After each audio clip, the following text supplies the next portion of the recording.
Mesdames, Messieurs, bonsoir. Voici les titres du journal. Fin de séjour au Cameroun pour l'ambassadeur de la République centrafricaine. Son Excellence Martial Betty Maras est allé faire ses adieux ce mercredi au président de la République, son Excellence Paul Biya. Nous serons au Palais de l'Unité dès l'entame de ce journal. Fin des deux États au Cameroun, l'avènement de l'État unitaire célébré demain 20 mai sans les parades et le faste. Mais la fête en toute solennité s'installe à travers le Cameroun. L'unité nationale dans les faits, c'est le commentaire de la rédaction à suivre. Et puis la fin de la guerre et le retour à la paix souhaité par tous dans le nord-ouest et le sud-ouest. Acte fort ce mercredi à Boya. Le Premier ministre chef du gouvernement a présidé la cérémonie de destruction symbolique des armes illicites. Dans ce 20h30, nous irons sur place dans le sud-ouest. Voilà pour les titres. Développement après ce message.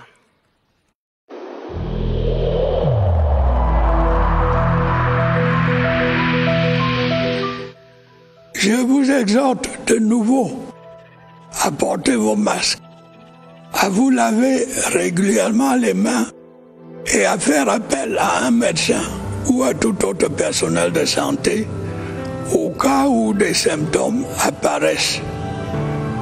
C'est le seul moyen de préserver les vies et de freiner la propagation du virus.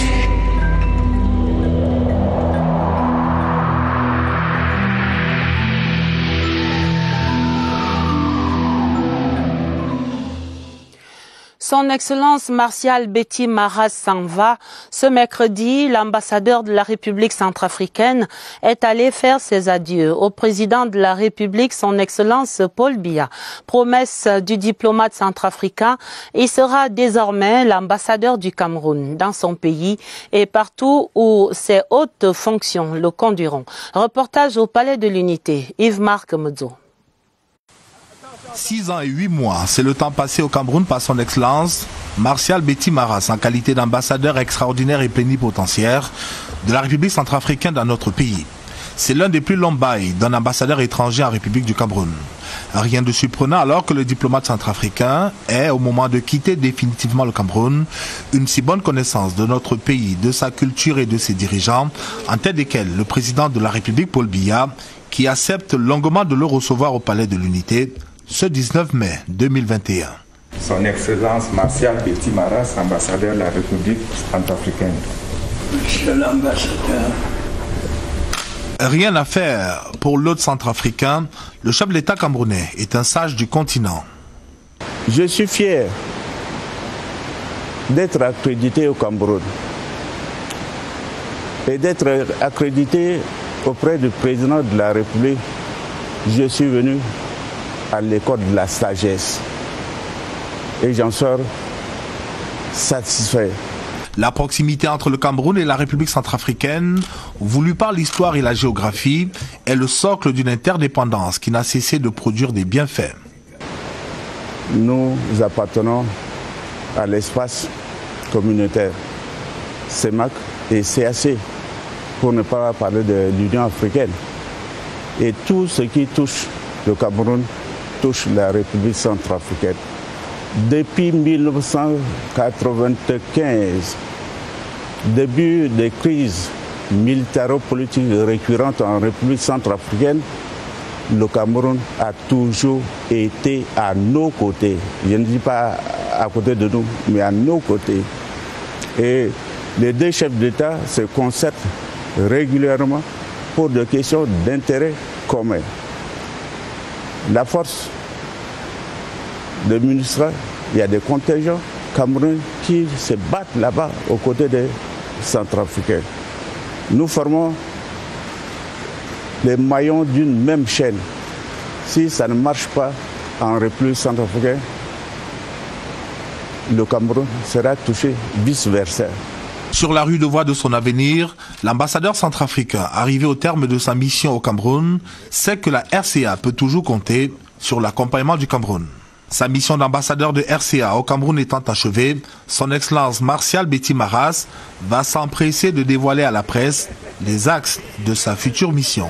Aujourd'hui, je vais rentrer mais je ne serai plus l'ambassadeur de la République centrafricaine auprès du Cameroun, mais l'ambassadeur du Cameroun auprès de la République centrafricaine. Une autre façon de continuer à célébrer la coopération déjà si fructueuse entre le Cameroun et la République centrafricaine. Un autre acte du chef de l'État ce mercredi, c'est ce décret qui porte nomination d'un membre du conseil d'administration de la Cameroon Development Corporation, la CDC. Le chef de l'État décrète, article 1er, Monsieur Hope Sona Ebaye est à compter de la date de signature du présent décret nommé membre du conseil d'administration de la Cameroon Development Corporation, CDC, en qualité de personnalité désignée par le président de la République. Article 2e, l'intéressé aura droit aux avantages de toute nature prévus par la réglementation en vigueur. Article 3, le présent décret sera enregistré, publié suivant la procédure d'urgence, puis inséré au journal officiel en français et en anglais. C'est un décret signé ce 19 mai 2021 par le président de la République, son Excellence Paul Biya. Allons donc à Paris, en France, où une quinzaine de dirigeants africains, de hauts responsables européens et des représentants des organisations internationales se réunissaient hier mardi au cœur de cette concertation, leur riposte commune au choc économique causé par une année entière de crise sanitaire, le Covid-19 qui provoque maintenant la récession à travers le monde. Le chef de l'État, son Excellence Paul Biya, était représenté à ces assises de Paris par le ministre des Finances. Au terme du conclave, lui, Paul Motazé, a constaté une convergence de vues en faveur d'un soutien pour l'Afrique, notamment en ce qui concerne l'assainissement de l'environnement budgétaire. Je vous propose d'entendre le ministre des Finances. Nous avons participé aux discussions et ce qui nous a plu, c'est que un certain nombre d'innovations, notamment en matière de financement de l'économie, ont été prises. Une de ces initiatives, c'est qu'on puisse revoir la location de ce qu'on appelle les droits de tirage spéciaux, parce que jusqu'à là, il est prévu à peu près 33 milliards.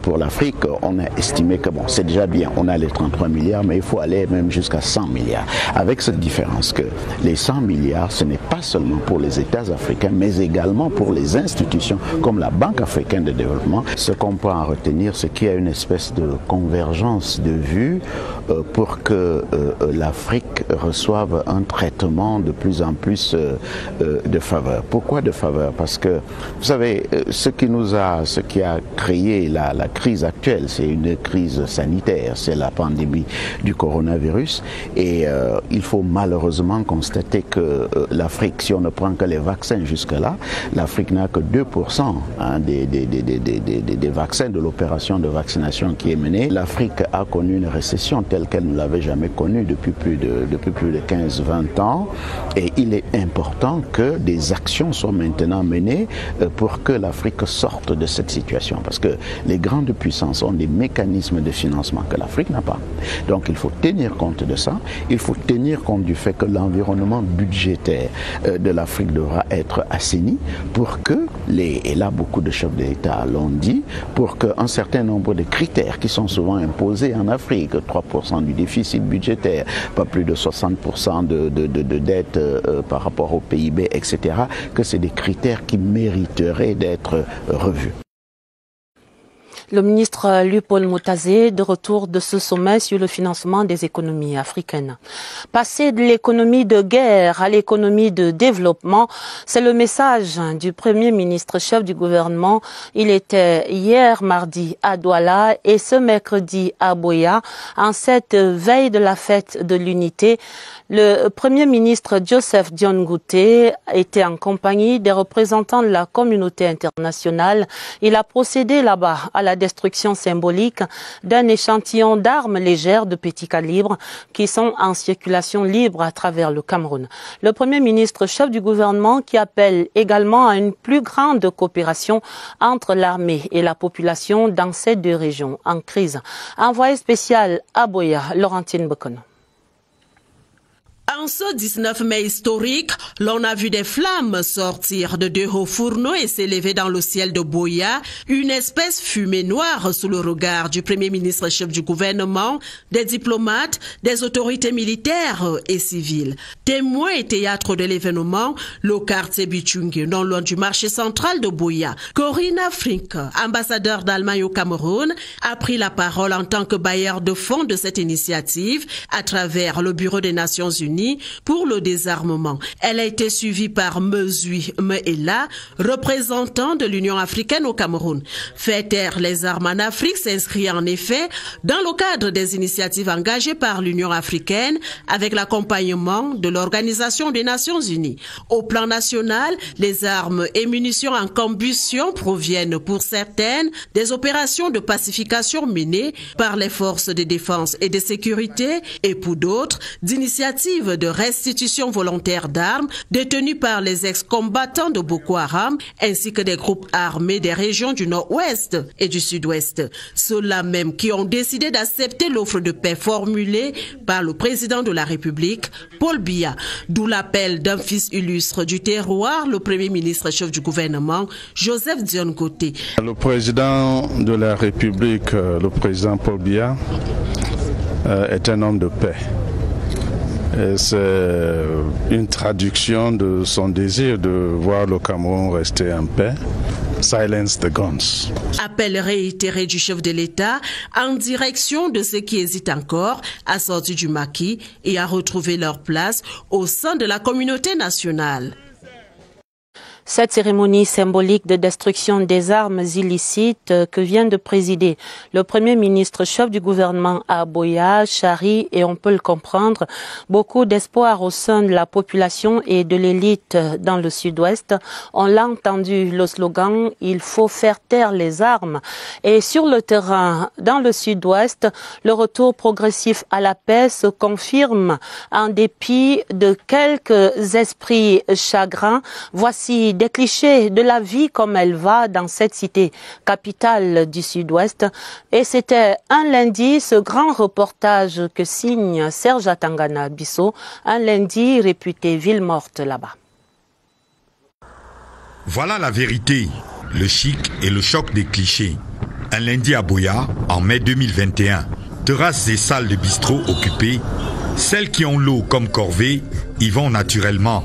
Ghost Town, a-t-on dit, dans les réseaux sociaux, jugez-en vous-même. En circulant en ville, non seulement dans la ville de Buea, mais dans les autres villes comme Tiko, Limbe et Mukumba, vous-même vous pourrez testifier, dire comment la région se porte par rapport à il y a 2, 3, 4 ans.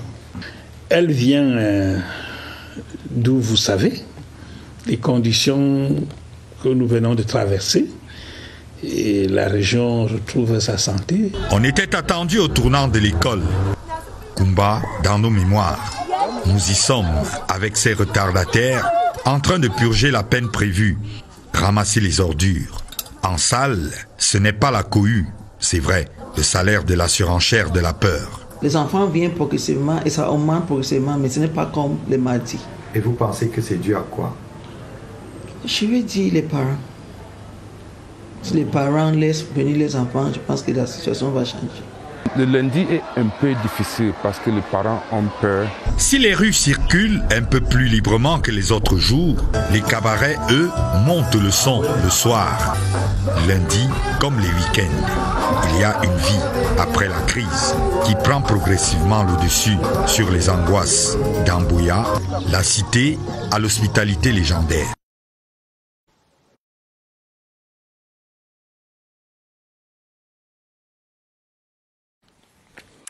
La suite du journal est ce statut spécial décidé par le chef de l'État pour les 2 régions du Nord-Ouest et du Sud-Ouest contribue largement à cet apaisement qu'on vient de constater dans ce reportage.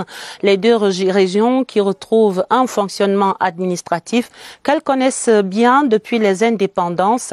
Témoin de cette histoire, l'actuel grand chancelier des ordres nationaux, ancien premier ministre chef du gouvernement, Philémon Yang, évoque ici le souvenir souvenir de ce 20 mai 1972 et son appréciation sur le statut spécial pour les régions du Nord-Ouest et du Sud-Ouest. C'est dans une interview que conduit Joseph Clément Ongba. Le 20 mai est une date très importante dans l'histoire de ce pays parce que le 20 mai 1972, tous les Camerounais ont choisi de mettre en place un seul pays et je crois que c'est une célébration extraordinaire. Et malgré le Covid, malgré tout ce qu'on peut avoir comme difficultés, même les difficultés internes, mais il ne faut pas oublier cette date, parce que c'est une date qui nous rappelle que nous sommes devenus un pays plus fort. D'ailleurs, ça a été appelé une révolution. Pacifique. Pacifique. Le processus de la construction d'une nation demande beaucoup de détermination, beaucoup de courage, mais beaucoup de patience. Il y avait déjà la décentralisation prévue par la Constitution. Special Status vient ajouter quelque chose qui peut encore nous aider dans les deux régions à devenir beaucoup plus ce qu'on a souhaité être, c'est-à-dire être des régions qui sont respectées, multiculturalisme, c'est-à-dire que toutes les cultures sont respectées, et là on arrive à chercher des solutions aux problèmes psychologiques et aux problèmes réels, problèmes matériels.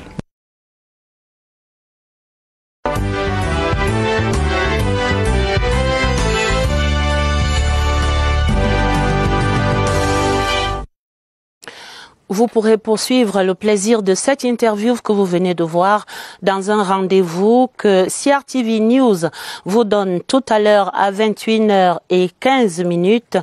L'entretien exclusif avec l'ancien Premier ministre Philémon Yang, l'actuel grand chancelier des ordres nationaux, va s'entretenir à 21h15 sur CRTV News avec Charles Ebounet. Et nous parlons de cette veille de fête nationale, le Cameroun qui célèbre demain 20 mai les 49 ans de l'État unitaire. Pas de parade à Yaoundé et à travers les régions, mais il y a dans l'air du temps au Cameroun un air de fête, la ferveur patriotique qui monte pour magnifier l'unité nationale acquise par ce référendum du 20 mai 1972. Voici le commentaire de la rédaction avec Joseph Clément Ongba. Ce 20 mai 2021, les Camerounais commémorent le 49e anniversaire de l'avènement de l'État unitaire. Le contexte sanitaire lié au Covid-19 impose au Cameroun une célébration sans faste ni solennité. Qu'à cela ne tienne, l'événement garde son symbole. Telle une flamme ardente qui ne peut s'éteindre, l'unité nationale demeure consolidée, marquée d'un sceau indélébile comme l'une des valeurs fondamentales d'un pays mosaïque, Afrique en miniature. Maintenir l'unité dans une nation multiethnique n'a pas toujours été un long fleuve tranquille. Un parcours historique atypique, pays d'abord sous protectorat allemand, sous mandat de la Société des Nations, sous tutelle des Nations Unies, puis administré une partie par le Royaume-Uni de Grande-Bretagne et l'autre par la France. Au lendemain de l'indépendance, les pères fondateurs de la nation camerounaise posent les jalons de la réunification. À bien des égards, la réunification fut le premier pas de notre nation vers son unité. Sur ce chemin de l'unité, bien d'obstacles sont franchis.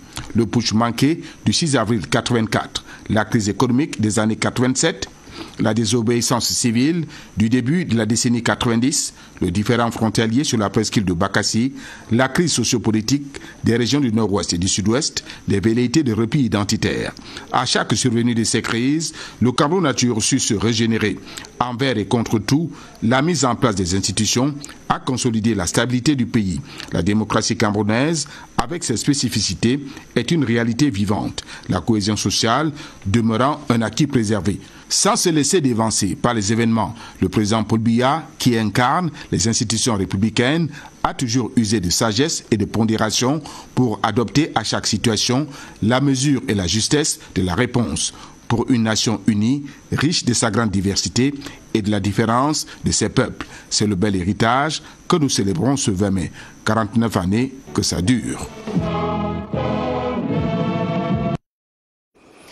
Et la musique comme lien social, les sonorités bien de chez nous qui constituent un véritable levain de cette unité nationale.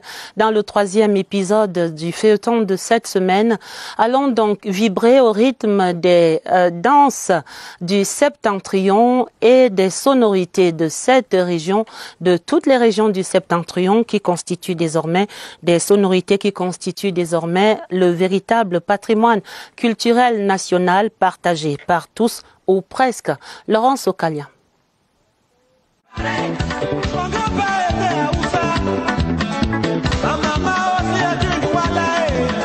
Petit pays est à l'image de son pays, sans frontières culturelles.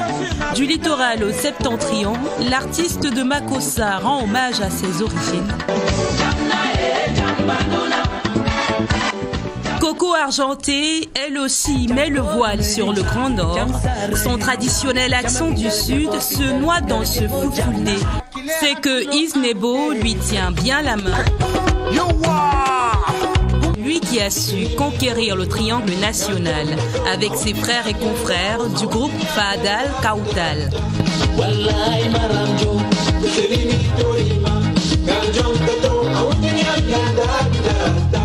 Les artistes du Septentrion réputés griots comptent peut-être leurs histoires en langue locale, mais voilà le pays entier transporté.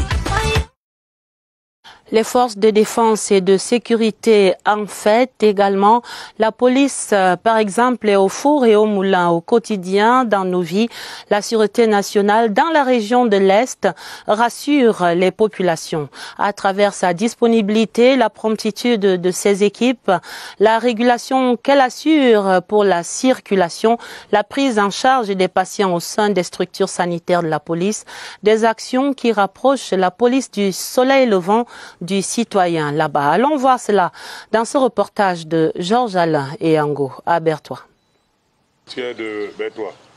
Appel d'urgence reçu au GMI, groupement mobile d'intervention numéro 7 de l'Est pour intervention prompte sur le terrain. À l'instar de ce déploiement express au lieu dit gare routière de Bertois, les équipes dirigées par le commissaire divisionnaire Difford Jean René sont d'attaque au quotidien. En ce qui concerne la situation en temps normal, le GMI se maintient de renforcer les actions des autres forces des unités territoriales de la police pour le maintien de l'ordre préventif. Côté groupement régional de la voie publique et de la circulation de l'Est, la contre-offensive au désordre urbain donne de plus en plus satisfaction. Non loin, les équipes spéciales d'intervention rapide sont en permanence sur le qui-vive pour pallier toute forme de déstabilisation de l'ordre public. Les actions de la Sûreté nationale de l'Est, c'est aussi dans le cadre sanitaire. Illustration, ici au centre médical abrité par le GMI, où 25 personnels, policiers et civils confondus, soulagent et donnent la joie à de nombreux patients, comme cette dame, retrouvée en pleine forme, tout juste quelques minutes après avoir mis au monde des jumeaux. Les 63 unités de police de la région poursuivent leurs efforts pour faire régner l'ordre et assurer la sécurité de tous.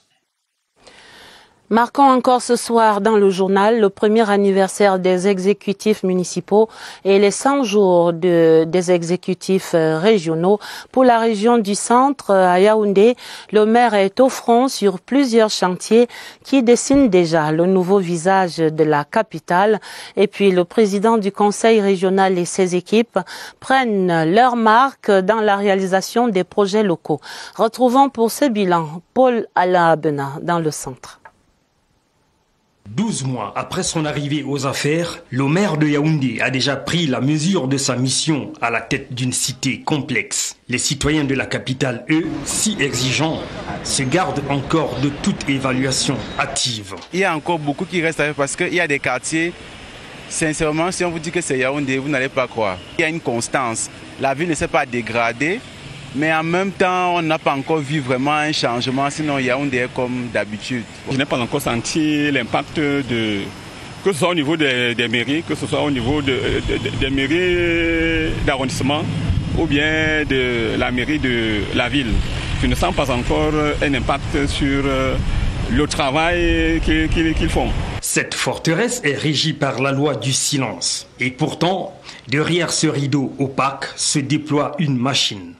La capitale constitue un chantier tentaculaire. Désordre urbain, incivisme chronique, embellissement de la cité, tout ceci requiert une certaine poigne. Il faut réaménager la voirie dans la ville de Yaoundé. C'est trop désordonné. Les emprises sont occupées.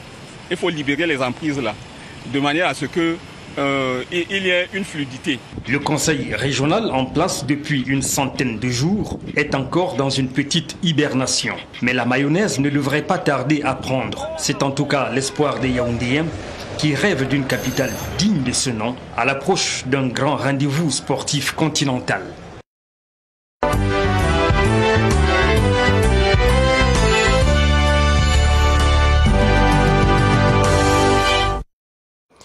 Dans cette décentralisation en marche et le développement local impulsé, la commune de Yaoundé 4e affiche son centre d'incubation et de l'intelligence territoriale.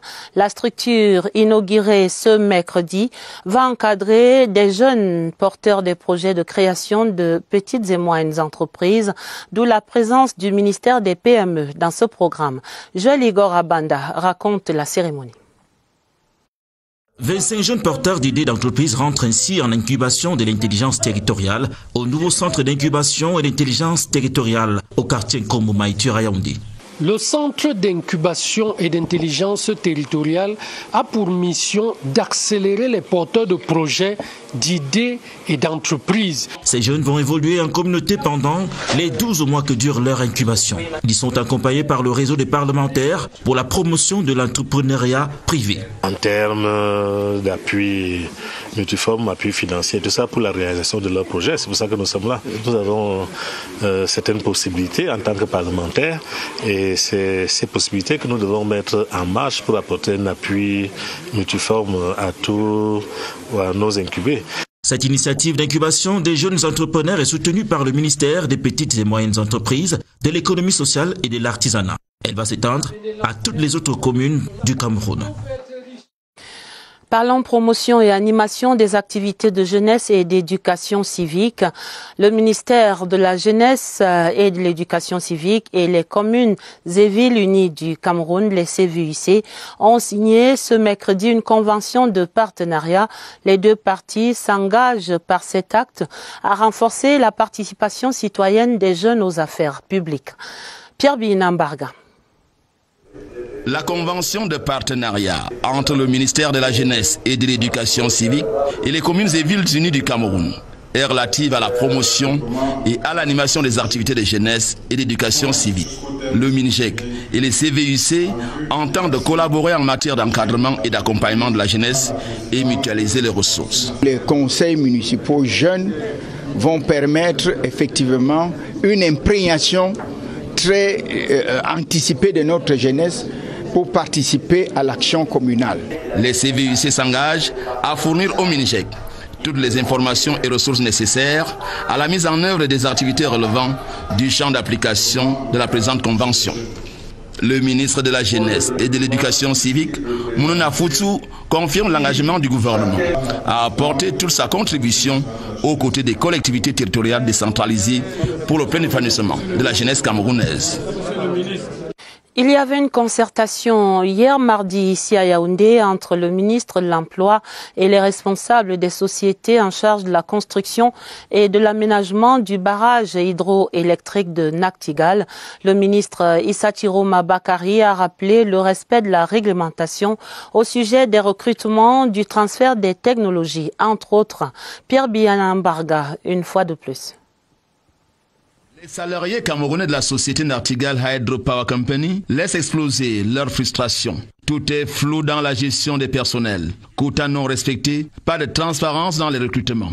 Pour voir clair, le ministre de l'Emploi et de la formation professionnelle provoque ici une concertation avec les responsables des sociétés en charge de la construction et de l'aménagement du barrage hydroélectrique de Naktigal. Le compte rendu de mes inspecteurs fait état de la présence des expatriés qui sont en situation irrégulière, en nombre très important. Je me devais donc de réagir parce que je n'accorde de visa de travail que s'il est établi qu'il n'y a pas de Camerounais qui soit capable de faire le travail. Or, tel n'est pas le cas. Je les ai donc conviés à cette rencontre pour leur dire que je ne suis pas d'accord. J'exige la transparence. J'exige le transfert de technologie. Des solutions appropriées seront trouvées pour permettre aux Camerounais d'avoir des emplois décents et bénéficier de la manne qu'offre le barrage hydroélectrique de Nartigal.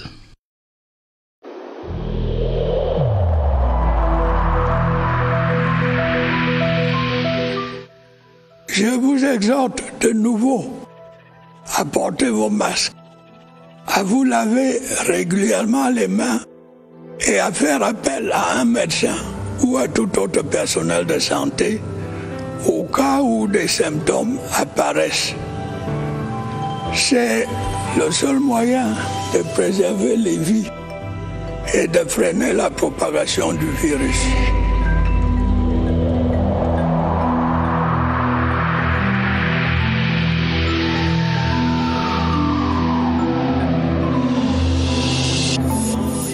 La lutte contre le coronavirus avec cette révélation ce soir. Une troisième vague de l'épidémie menace les populations en cas d'indisponibilité des doses du vaccin ou de rupture de stock. Mais ce n'est pas encore le cas au Cameroun, on s'en réjouit. Cependant, les autorités sanitaires anticipent et attirent l'attention sur les risques liés à l'absence du vaccin dans notre contexte. Précision dans cet entretien que mène Évariste Eyenga avec son invité. Nous les retrouvons au centre des opérations des urgences de santé publique à Messa, Yaoundé. Bonsoir Évariste. Bonsoir Adèle, c'est davantage valable en situation de crise comme c'est le cas de cette pandémie de la maladie à coronavirus. Il ne devrait pas y arriver une rupture de stock ou une indisponibilité des doses. Il doit en revanche en avoir à suffisance. Lorsqu'il y a rupture, quels sont les risques liés? Question ce soir au docteur Shalom, le secrétaire permanent du programme élargi de vaccination. Docteur, bonsoir. Bonsoir, Évariste. Quels sont les risques liés à une éventuelle rupture de stock ou indisponibilité de doses? C'est un scénario qui n'est pas souhaitable parce que cela ralentirait le rythme de vaccination et donc un retard dans l'atteinte de nos objectifs de couverture vaccinale. Mais le risque qui est redoutable, en fait, c'est l'incapacité d'administrer la deuxième dose à des personnes qui ont déjà reçu la première dose. Parce que la première dose ne protège que moins d'1 mois pour le vaccin Sinopharm et environ 3 mois pour le vaccin AstraZeneca. Si la rupture de stock dure au-delà, les personnes qui ont pris la première dose seront aussi exposées que les personnes qui ne sont pas vaccinées du tout.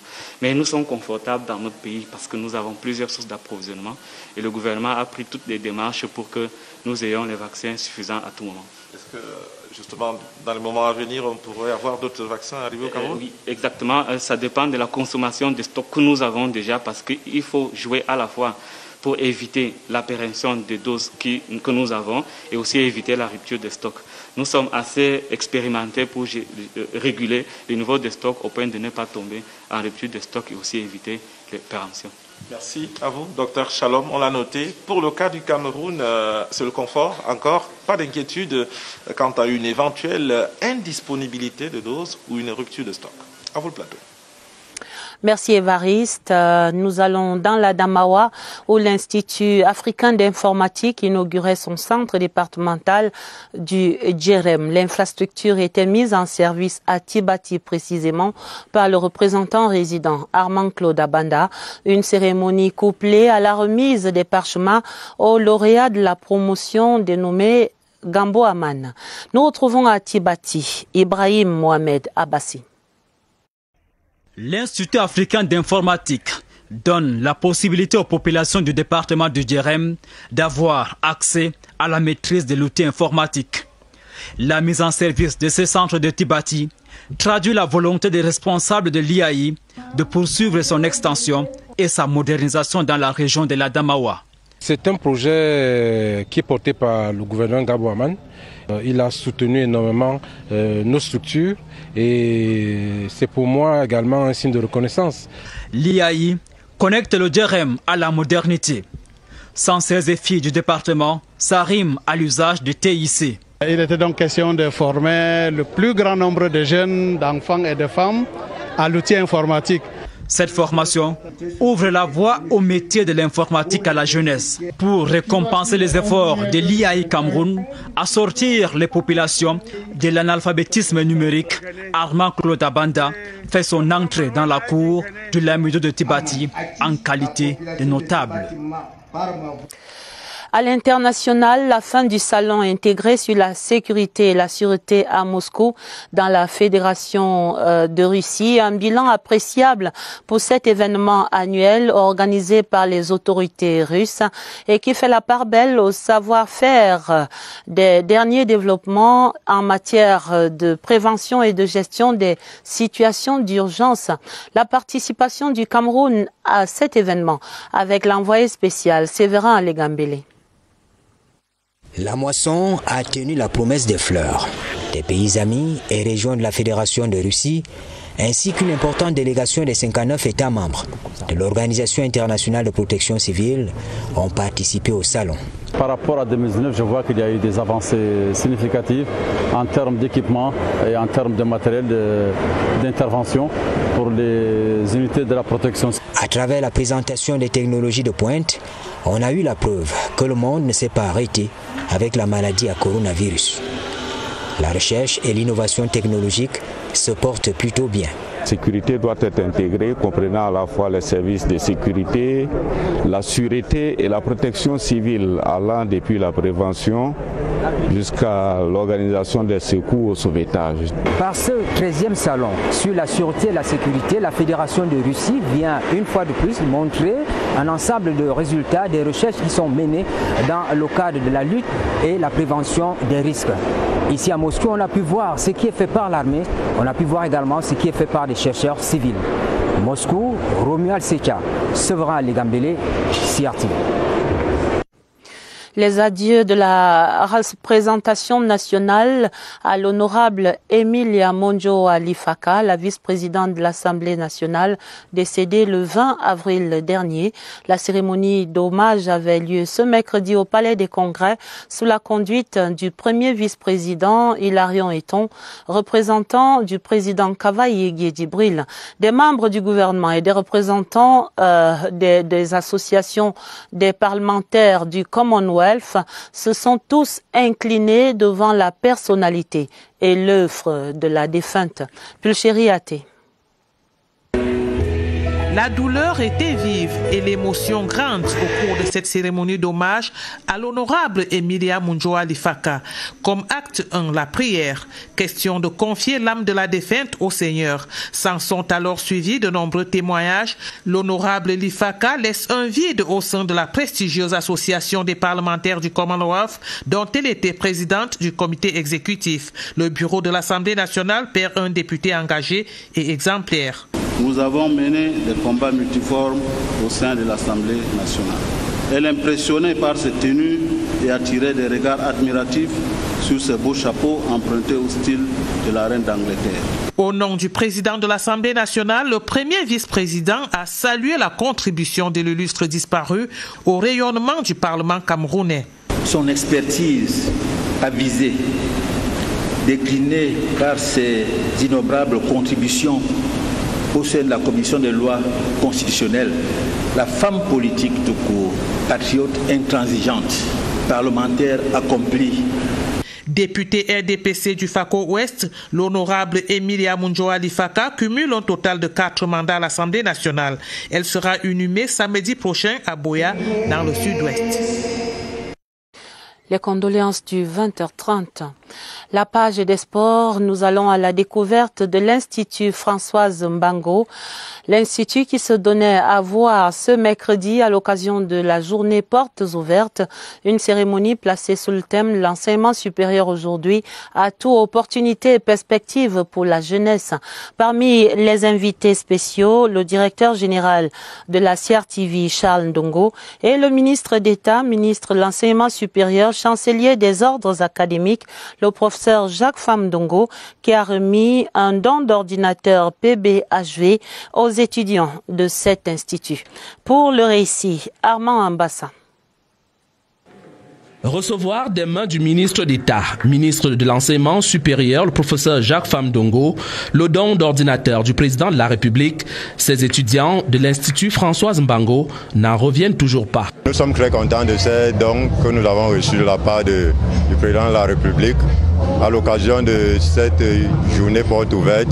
À ce don présidentiel d'ordinateur s'ajoute ce matériel sportif offert à la promotrice de l'institut qui porte son nom par le ministère des Sports et de l'Éducation physique. Aujourd'hui, il n'y a pas de personnes qualifiées pour former des jeunes à mobilité réduite, de donner la possibilité aux sportifs de haut niveau de pouvoir se convertir. Saisir les opportunités qui s'offrent à eux, c'est la principale recommandation du ministre d'État, ministre de l'Enseignement supérieur, au terme de son exposé. La visite guidée à travers les 2 stands d'exposition et d'autres ateliers de sport a donné l'occasion ici aux invités spéciaux, au rang desquels le directeur général de la CRTV, Charles Ndongo, d'apprécier le talent des étudiants de l'Institut Françoise Mbango. Et voilà qui marque la fin de ce 20h30. On retient essentiellement la fin de séjour au Cameroun pour l'ambassadeur de la République centrafricaine, son Excellence Martial Betty Maras, qui faisait ses adieux ce mercredi au président de la République, son Excellence Paul Biya.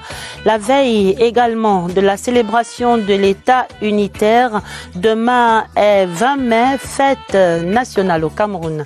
Et puis la fin de la guerre et le retour à la paix souhaité par tous dans le nord-ouest et le sud-ouest, avec cette cérémonie de destruction symbolique des armes illicites présidée ce mercredi par le Premier ministre, chef du gouvernement. La fin du 20h30, le journal était préparé avec la collaboration de Alvin Giselze et de Augustin Ngononga. Vous aurez d'autres informations à minuit dans un journal préparé par et présenté par Sadou Mamoudou et Elvis Teke. Retrouvez sur cette antenne-ci le magazine La Révolution silencieuse et sur CRTV News dans 3 minutes seulement l'entretien exclusif donné par l'ancien Premier ministre chef du gouvernement Philémon Yang, grand chancelier des ordres nationaux, hommage à l'unité nationale. C'est un entretien avec Charles Ebounet. Ce sera donc sur CRTV News dans quelques 3 minutes seulement. Très très belle fête de l'unité à tous les Camerounais. Excellente soirée sur toutes nos antennes et à demain 20h30.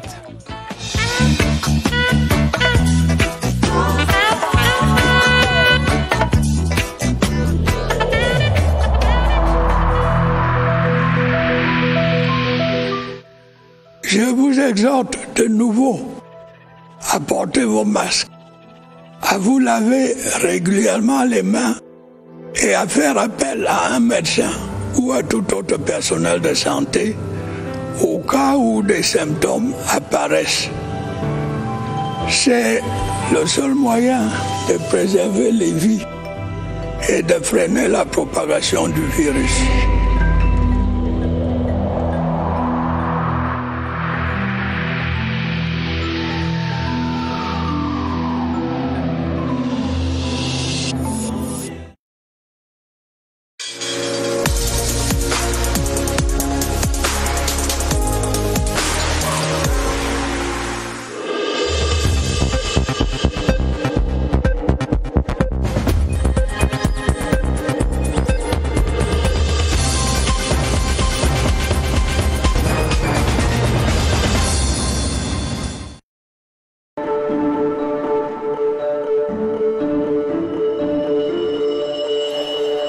Bonjour mon frère, mon machin. Tu sais que tu as ma personne. Je t'offre 2 au prix d'1. Tu me gâtes là. Ma femme m'a demandé une pastèque à la maison. Waouh, 2 pastèques à ce.